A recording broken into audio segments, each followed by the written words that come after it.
Yo, what's going on, guys? It's Jack and welcome back to another video. And if you've been watching my recent videos lately, there's been kind of this pattern that I've been keeping up in terms of thinking positively, or trying to think positively in terms of Black Ops 4, because as you guys know, being the Call of Duty fans that you are and me being the fan that I am, we're pretty much aware that, because of the Black Ops Pass and because of a few of the decisions that they decided to make with the game after the reveal or whatnot, Black Ops 4 has been kind of it's been getting a decent amount of hate. Now, granted, most of that hate is not necessarily from a gameplay perspective. It's mostly because of the season pass or whatnot, or the Black Ops Pass, or whatever the hell you want to call it, and Activision's decisions on the financial aspect of things.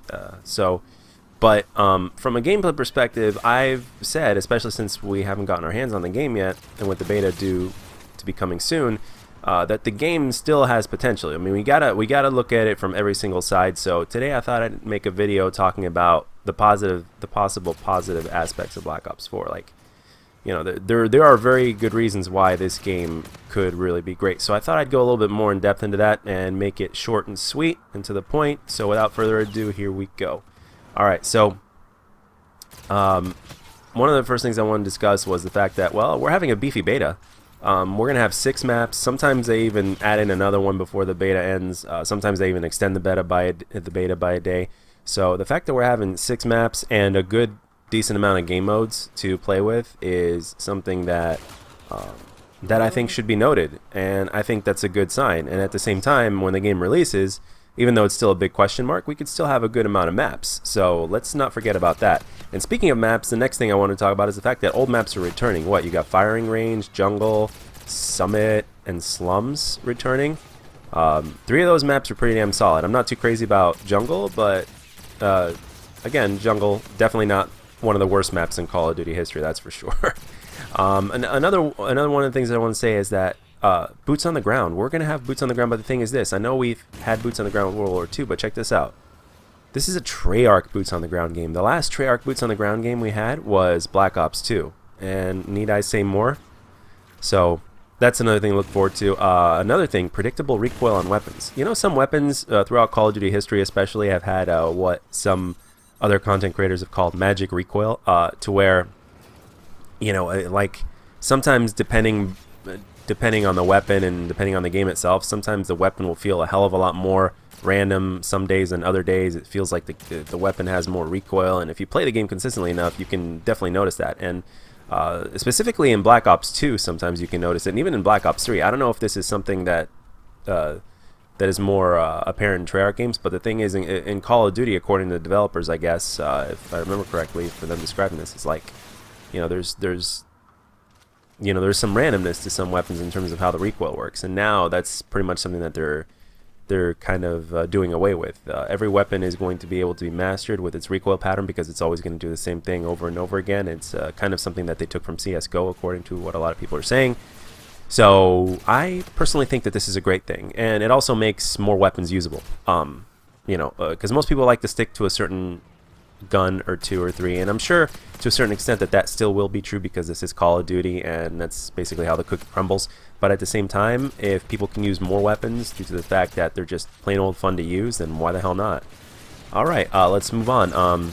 Good maps. Obviously we haven't played the game, and with the maps that we've seen so far in terms of the new maps of the game, they definitely seem to fit that whole Treyarch 3-lane map deal. So we'll see when the game comes out. And at the same time, the fact that there are old maps coming back, and that they're going to be that they supposedly fit in the game very well, that's definitely a good sign. So maps are definitely definitely something that make a big part of the game up. And for me personally, it's one of the biggest reasons why I don't play World War II. And that's because of the maps. All right, let's move on. Pick 10 is back.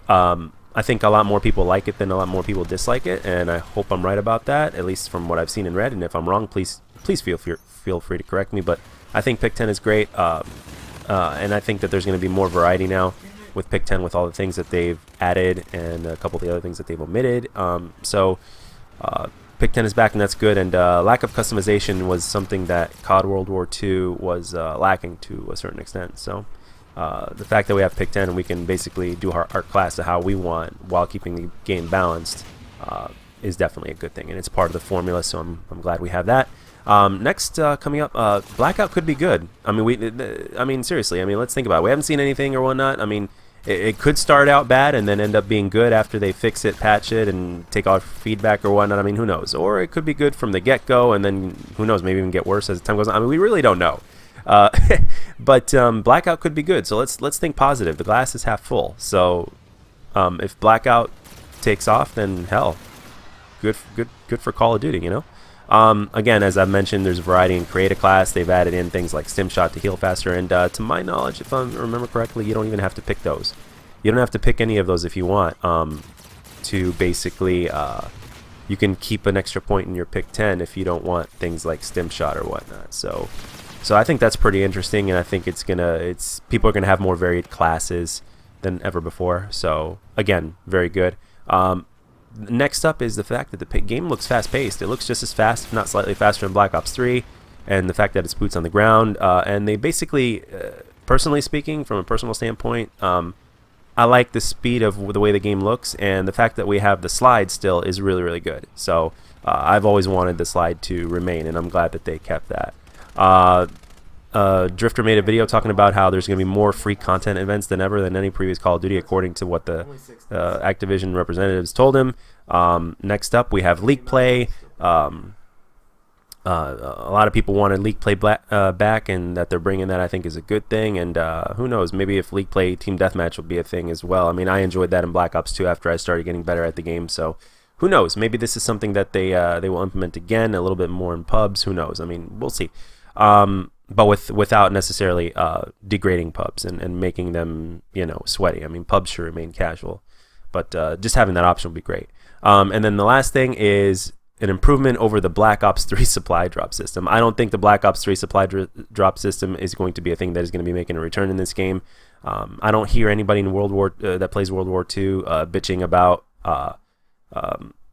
them not having a weapon because they weren't able to grind for it or whatnot, or get it by doing certain things, whether it's orders or whether it's, you know, just the way that the whole system works. I don't know.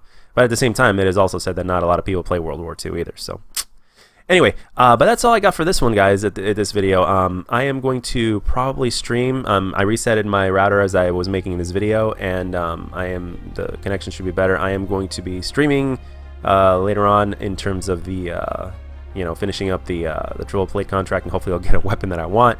And but yeah, that's it. And I really hope you guys enjoyed this video and this commentary and the gameplay. And yeah, hopefully I'll see you guys on stream. Let everything be known down in the comments section below. And as always, if you enjoyed the video, let me know. And if you didn't, let me know what I can do to make my videos better. I'll catch you guys on the next one.